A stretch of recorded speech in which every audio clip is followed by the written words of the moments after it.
مکی سورہ کی یہ خاصیت ہے کہ اس میں اللہ تبارک و تعالیٰ کی وحدانیت یعنی عقائد پر بات ہوتی ہے، جس میں اللہ تبارک و تعالیٰ کی وحدانیت، رسول اللہ صلی اللہ علیہ وسلم کی رسالت اور یوم آخرت، یہ تین بنیادی عقیدے، ان کا ذکر تفصیل کے ساتھ ملتا ہے۔ اور آخری پاروں میں اللہ تبارک و تعالیٰ اپنی قدرت کی نشانیاں اور اس پر غور و فکر کرنے کی دعوت کے ساتھ ساتھ قیامت کے واقع ہونے کا جو ہے ذکر کرتا ہے، اور قیامت کی نشانیاں، اس کی ہولناکیاں آخری پاروں کے اندر بڑی کثرت کے ساتھ آئی ہیں۔ اور سورۃ الضحیٰ تک، یعنی کہ یہاں سے لے کے سورۃ الضحیٰ تک یوں سمجھ لیجئے کہ اگر میں یوں کہوں کہ اللہ تبارک و تعالیٰ ان صورتوں میں اپنی شان جلالت کا اظہار فرماتا ہے، قیامت کا ذکر فرما کے اور اپنی نشانیوں کا ذکر فرما کے، اور والضحیٰ کے بعد اختتام قرآن تک، ختم قرآن تک اللہ تبارک و تعالی شان رسالت کا ذکر فرماتا ہے۔ آپ والضحیٰ کی تفسیر والضحیٰ سے پڑھنا شروع کریں، ہر صورت میں آپ دیکھیں گے کہ اللہ تبارک و تعالی اپنے حبیب صلی اللہ علیہ وسلم کی شان کس انداز سے بیان فرما رہا ہے۔ میرے سامنے جو سورہ ہے، میں سوچ رہا تھا کہ قیامت کا ذکر جو ہے کس صورت سے اس کا ذکر کیا جائے، تو تقریباً تمام صورت میں اس کا ذکر موجود ہے جو آج پڑھی گئی ہیں۔ سورۃ التکویر، اذا الشمس کوورت، اللہ تبارک و تعالی ارشاد فرماتا ہے کہ جب، اے حبیب یاد کرو جب سورج کو لپیٹ دیا جائے گا، سورج کو لپیٹ دیا جائے گا، وَإِذَا النُّجُومُ انْقَدَرَتْ، اور جب ستارے بکھیر دیے جائیں گے، بکھر جائیں گے، وَإِذَا الْجِبَالُ سُيِّرَتْ، اور جب پہاڑوں کو اپنی جگہ سے اکھاڑ کر چلا دیا جائے گا، وَإِذَا الْعِشَارُ عُطِّلَتْ، اور 10 ماہ کی گابن اونٹنیاں وہ آزاد چھوٹتی پھریں گی، یعنی انہیں کوئی پوچھنے والا نہیں ہوگا، قیمتی جانور اس وقت کا۔ اہل عرب ہے تو اہل عرب کے مطابق مثال دے کے جو ہے بیان کیا جا رہا ہے۔ وَإِذَا الْوَحُوشُ حُشِرَتْ، اور جب وحشی جانور یکجا کر دیے جائیں گے، وَإِذَا الْبِحَارُ سُجِّرَتْ، اور سمندر کو بھڑکا دیا جائے گا، وَإِذَا النُّفُوسُ زُوِّجَتْ، اور جانوں کو جوڑ دیا جائے گا۔ اب میں تھوڑا سا اس کا ذکر بیان کرتا ہوں۔ سورج کے بارے میں یہاں آیا کہ سورج کو لپیٹ دیا جائے گا، اس کی کیا صورتحال ہوگی، حقیقت حال کیا ہوگی، یہ ہمیں نہیں پتا، بس قرآن سے یہ پتہ چلتا ہے کہ سورج کی روشنی لپیٹ دی جائے گی، سورج کو لپیٹ دیا جائے گا۔ اور ستاروں کے بارے میں کہا گیا کہ جو ہے اس کی روشنیاں جو ہے یہ ستارے بکھیر دیے جائیں گے۔ یہ جو ایک نظام شمسی افلاکیات کا جو ایک سسٹم ہے جو چل رہا ہے، جس کا میں بارہا ذکر کر چکا ہوں، اللہ تبارک و تعالیٰ کے قوانین فطرت کے مطابق یہ سب کچھ چل رہا ہے۔ اس کا مطلب یہ ہے کہ یہ اللہ کا بنایا ہوا نظام اللہ ہی کے حکم سے سب تتر بتر ہو جائے گا، وہ سارے سسٹم ختم کر دیے جائیں گے۔ آسمان کے بارے میں ہے کہ آسمان کو کھول دیا جائے گا، کہیں آیا ہے، کہیں آیا ہے کہ آسمان کی کھال ادھیڑ دی جائے گی، کہیں آیا ہے کہ آسمان کو لپیٹ دیا جائے گا۔ یہ اصل میں مختلف مراحل ہیں اس کے، جو ہے اس کے مختلف مراحل ہے کہ ایک دفعہ یہ ہوگا، پھر دوسری دفعہ یہ کنڈیشن ہوگی، تیسری دفعہ یہ ہوگی۔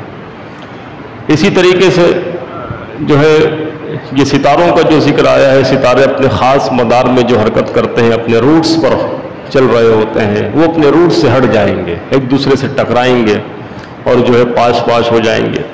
اس وقت کیا تباہی ہوگی اللہ بہتر جانتا ہے۔ یہ صرف ہمارے سمجھنے اور سمجھانے کے لیے یہ چیزیں بتائی جا رہی ہیں۔ اور پہاڑوں کے بارے میں آئے کہ انہیں اپنی جگہ سے چلا دیا جائے گا۔ پہاڑ جو ہے یہ بھی جب بالاکوٹ اور کشمیر میں جو زلزلے آئے تھے اتنے خطرناک تھے کہ بتانے والے بتاتے ہیں کہ پہاڑوں کی سمت جو ہے وہ چینج ہو گئی تھی، یعنی دائیں طرف پہاڑ جو ہے وہ بائیں طرف چلا گیا تھا، اور اس کے چند مہینوں کے بعد میرا اتفاق سے جانا ہوا تھا بالا کوٹ وغیرہ کے علاقے میں، تو وہاں دریاؤں تک نے اپنے رخ تبدیل کر دیے تھے۔ یہ ایک معمولی سا زمین میں جھٹکا، جسے ہم ارتھ کوئی زلزلہ کہتے ہیں، کہیں سے گیسیں خارج ہو رہی تھی، کہیں آدھے پہاڑ جو ہے وہ کٹے ہوئے، آدھے پہاڑ پہ ہریالی ہے اور آدھا پہاڑ کٹ کے گرا ہوا ہے، بڑی عجیب بھیانک صورتحال تھی۔ لیکن اس کے ساتھ ساتھ اللہ تبارک و تعالیٰ کی نوامیس و قدرت میں اس کی مصلحت ہے۔ اب دیکھیں نا، کہیں سے گیس بھی خارج ہوئی، گیسیں نکلی زمین سے، معدنیات نکلی، اور ایسا بھی ہوا کہ کہیں کا پانی تو بند ہو گیا اور کہیں اللہ تبارک و تعالیٰ نے اسی زلزلے سے دریا جاری فرما دیے۔ عطاباد جھیل جو ہے وہ پاکستان کے لیے اس زلزلے کے جو ہے وہ سمجھ لیجئے کہ اس کے عوض میں اللہ تبارک و تعالیٰ نے وہ پانی کی نعمت عطا فرمائی ہے۔ تو پہاڑ یہ جب اپنا رخ تبدیل کرتے ہیں تو اتنی بڑی بڑی تبدیلیاں آتی ہیں، اور جب قیامت کا دن ہوگا تو یہ پہاڑ پورے ہلا دیے جائیں گے اپنی جگہ سے۔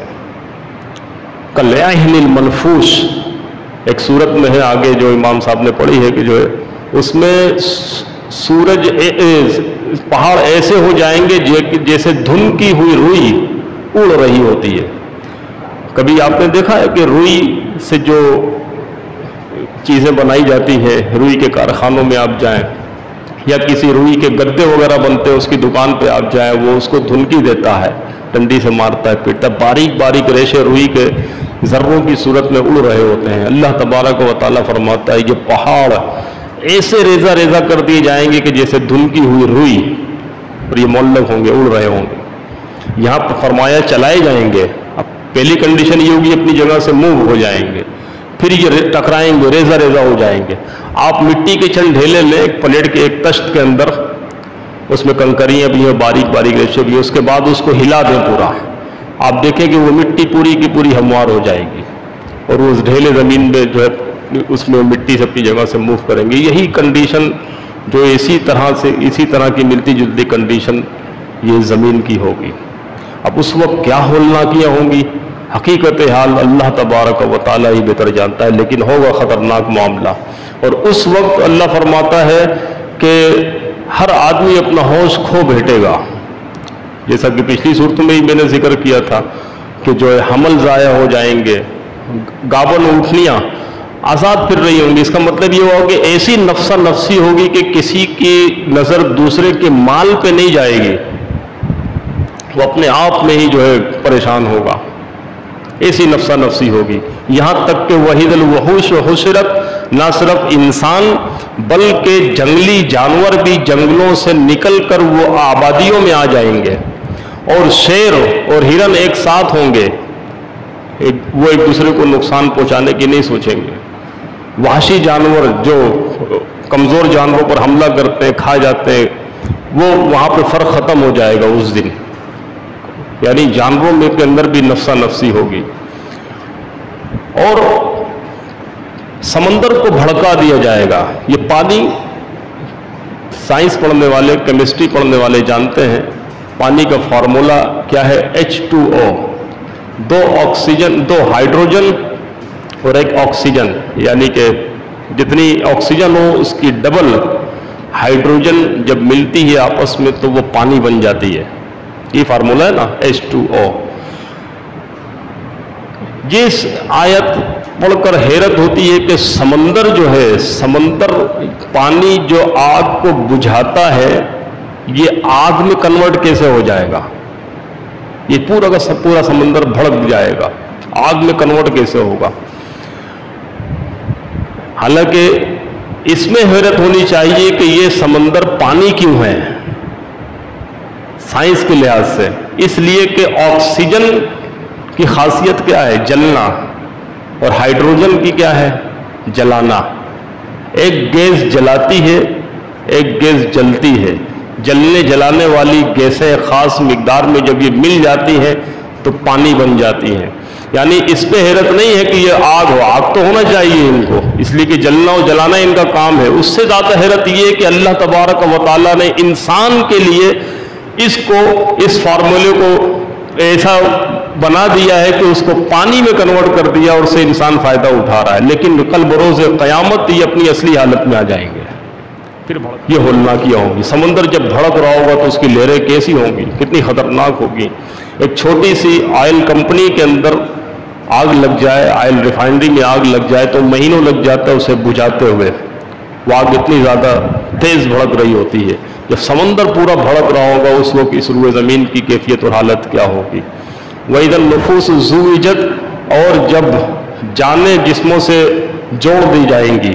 ایک تو یہ میننگ ہے اس کے کہ روح کو جسم میں دوبارہ لوٹا دیا جائے گا، اور دوسرا یہ ہے کہ جو ہے اس وقت جانوں کی کیٹیگریز بنائی جائیں گی، یعنی کہ انسان نفوس کی کیٹیگریز بنائی جائیں گی، نیکوں کو نیکوکاروں کے ساتھ، بدوں کو بدکاروں کے ساتھ، اور نیکیوں کے اعتبار سے بھی نمازی نمازیوں کے ساتھ، روزہ دار روزے داروں کے ساتھ، جہاد کرنے والے مجاہدین کے ساتھ، اسی طرح دوسری طرف جو ہے گناہ گار زانی زانیوں کے ساتھ، جو ہے قاتل قاتلوں کے ساتھ، ظالم جو ہے ظالموں کے ساتھ، اس طرح گروپ وائز۔ اور یہ کیا ہوں گے؟ یہ دو حصے ہوں گے جس کو قرآن کریم نے 29ویں پارے میں بھی اور 3رے پارے میں بھی اصحاب الشمال اور اصحاب الیمین اور اصحاب الشمال کہا ہے، اصحاب المشأمہ اصحاب المیمنہ فرمایا ہے، سیدھے ہاتھ والے بائیں ہاتھ والے۔ تو اس طریقے سے ان کو الگ الگ کر دیا جائے گا۔ وَامْتَازُوا الْيَوْمَ أَيُّهَا الْمُجْرِمُونَ، اس سورہ یاسین میں آیا تھا وَامْتَازُوا الْيَوْمَ أَيُّهَا الْمُجْرِمُونَ، اور مجرموں سے کہا جائے گا کہ اب تم الگ ہو جاؤ، اس طرف ہو جاؤ، بالکل الگ تھلگ ہو جاؤ، اس طرف نہیں آنا ہے، تمہارے لیے ادھر جگہ نہیں ہے۔ وَإِذَا الْمَوْءُودَةُ سُئِلَتْ، اور زندہ درگور کی ہوئی بچی سے پوچھا جائے گا بِأَيِّ ذَنبٍ قُتِلَتْ، کہ تجھے کس گناہ کی پاداش میں قتل کیا گیا۔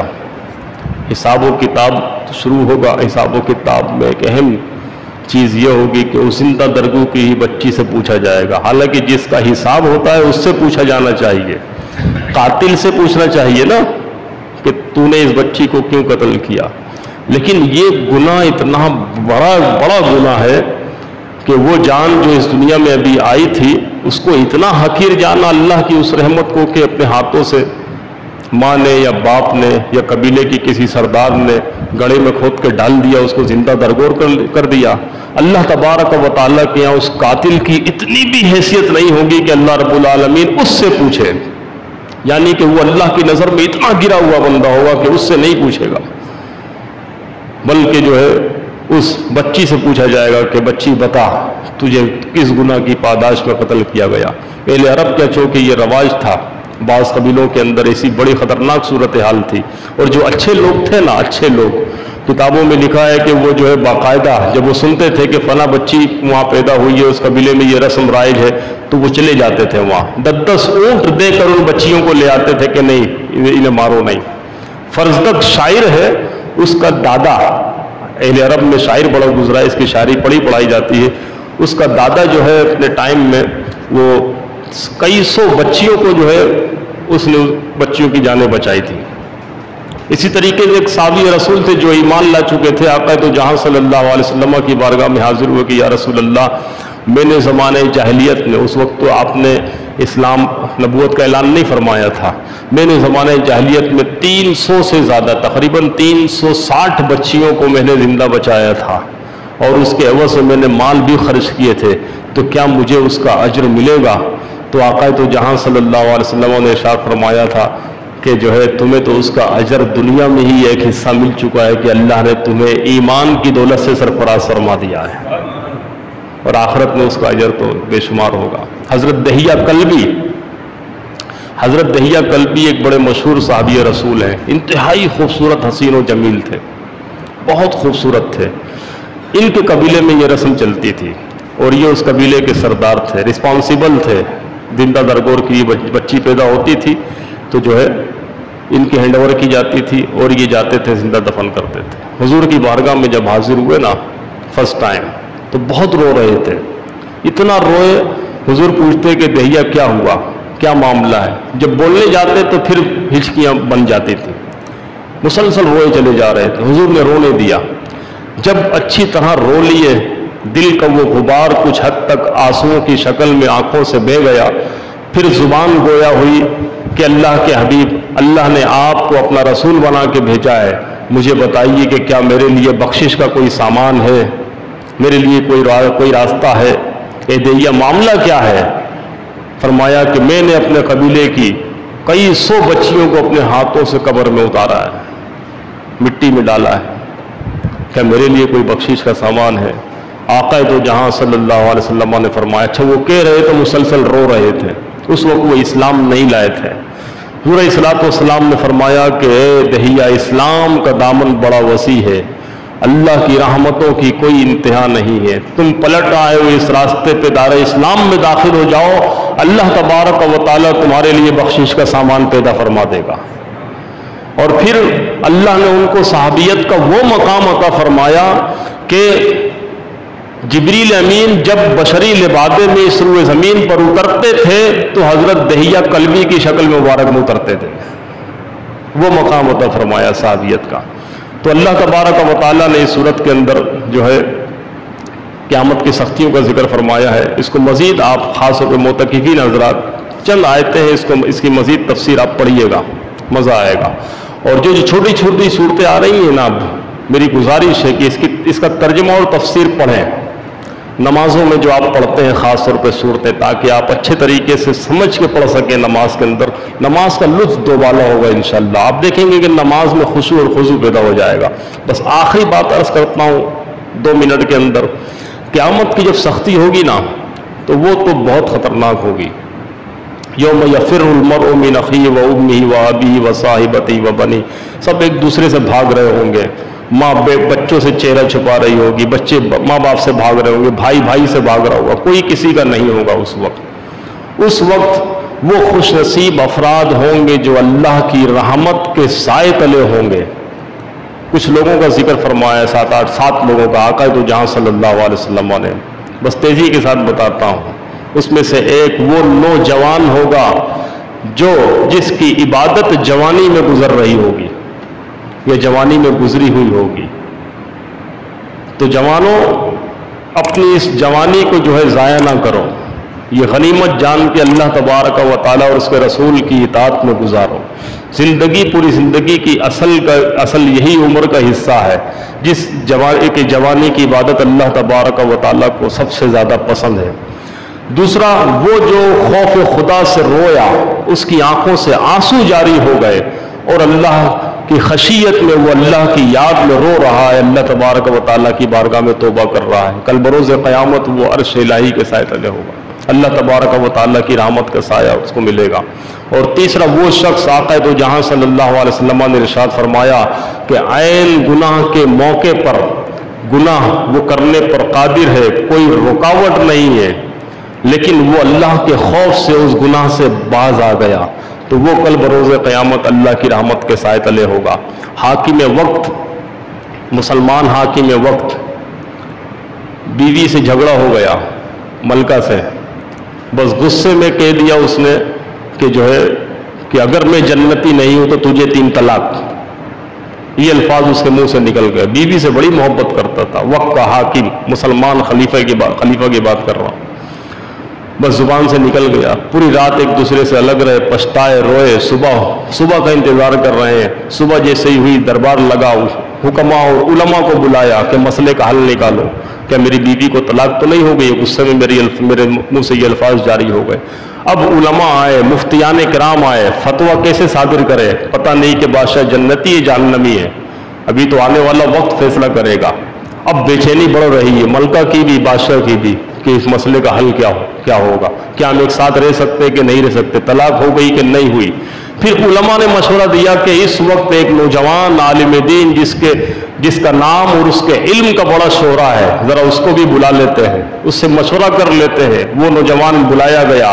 اس نوجوان نے بادشاہ سے پوچھا کہ بادشاہ سلامت، یہ بتائیے کیا کبھی آپ کی زندگی میں ایسا موقع آیا کہ آپ گناہ کرنے پر قادر تھے لیکن اللہ کے خوف سے رک گئے؟ بادشاہ بول پڑا۔ بادشاہ کو فوراً یاد آ گیا کہ ہاں، ایک موقع ایسا تھا کہ میری بہت خوبصورت باندی تھی اور میں نے اس کو جو ہے گناہ پر آمادہ کر لیا۔ وہ تیار تو ہو گئی نہ چاہتے ہوئے، لیکن عین موقع پر کوئی رکاوٹ نہیں تھی، سب کچھ تھا میرے پاس، سارے وسائل تھے، قوت میرے پاس، دولت میرے پاس، کوئی روکنے ٹوکنے والا نہیں۔ عین موقع پر اس نے کہا کہ بادشاہ تجھے خدا کا خوف نہیں ہے، تو ایک دم مجھ پر لرزہ طاری ہو گیا اور میں خشیت الہی سے میں فوراً پیچھے ہٹ گیا اور اس گناہ سے باز آ گیا۔ تو اس نوجوان عالم دین نے فتویٰ دیا، قرآن کی آیت پڑھی، وَأَمَّا مَنْ خَافَ مَقَامَ رَبِّهِ وَنَهَى النَّفْسَ عَنِ الْهَوَىٰ فَإِنَّ الْجَنَّةَ هِيَ الْمَأْوَىٰ، کہ وہ شخص اپنی نفسانی خواہشات سے رک گیا اللہ کے خوف سے، تو جان لیجئے کہ جو ہے اور کھڑا ہو گیا اور اللہ کے خوف سے ہوا، تو وہ جو ہے اس کا ٹھکانہ جنت ہے، اس کا ٹھکانہ جنت ہے۔ وہ وقت کا عالم دین، اپنے وقت کا وہ امام شافعی تھے۔ کون تھے؟ امام شافعی۔ اب ایک جستجو میں نے پیدا کر دی ہے، ہسٹری اٹھائیں پڑھیں امام شافعی کی، سوچے کہ بادشاہ وقت کون تھا، اس کا نام نہیں لے رہا۔ وہ تعالیٰ جو ہے ہم سب کو قیامت کی سختیوں سے محفوظ فرمائے، آمین۔ وآخر دعوانا الحمدللہ رب العالمین۔